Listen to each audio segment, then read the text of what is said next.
మనొక parent sir మా వాడు 7th class IIT చేర్పించిన అన్నాడు. 7th క్లాస్లో ఐఐటి ఉంటుందా? సో ఇది ఒక సైడ్, ఇది ఫౌండేషన్ కోర్స్ అంటే ఒక స్కామ్, తెలుసు కదా మీకు. ఎంత స్కామ్ అంటే, ఒక చిన్న పాప వచ్చింది 4th క్లాస్ 5th క్లాస్, అంటే క్వైట్ వైలగు. ఆయన ప్రౌడ్గా చెప్తున్నాడు, మా అమ్మాయి 6th క్లాస్లో ఐఐటి చేస్తుంది అని. 6th class, I think 4th అనుకుంటా.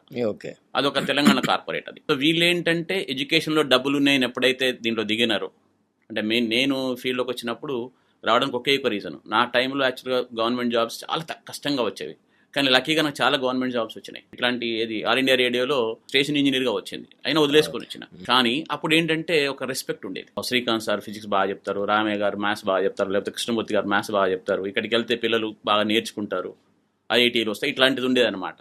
ఒక 6,000 మందికి టెస్ట్ రాస్తే ఒక 120 మంది 130 మంది తీసుకునేవాళ్ళం. దీనికి వచ్చింది ఎందుకు అంటే, దీంట్లో ఒక రెస్పెక్ట్ ఉంటుంది, దీన్ని ఎవరు టచ్ చేయరని. ఎప్పుడైతే దీంట్లో మనీ ఉంది అని అనుకున్నారో, ఇంకా ఈ వ్యవస్థను సర్వనాశనం పట్టిస్తున్నారు. ఎంత దాకా పట్టిస్తున్నారు అంటే, గవర్నమెంట్స్ని శాసించేదాకా చేశారు. నేను I don't want to name here, but గవర్నమెంట్స్ని శాసించేంత లాగా ఈ ఎడ్యుకేషన్ మాఫియా పెరిగేది. ఇప్పుడు ఏంటంటే, ఎడ్యుకేషనిస్ట్ ముదిరి పాలిటీషియన్ డైరెక్షన్ చూడండి అదే. ఈ కార్పొరేట్ పెట్టిన వాళ్ళంతా ఫైనల్గా ఎమ్మెల్సీలకు ఎమ్మెల్యేలకు వాళ్ళకున్న డబ్బులు పెట్టేసి అవడం వల్ల కేవలం లాభాపేక్ష కోసమే ఇది తయారైంది. I'm a very strong voter of this one. Education తర్వాత వైద్యము లాభాపేక్షతో ఉండకూడదు.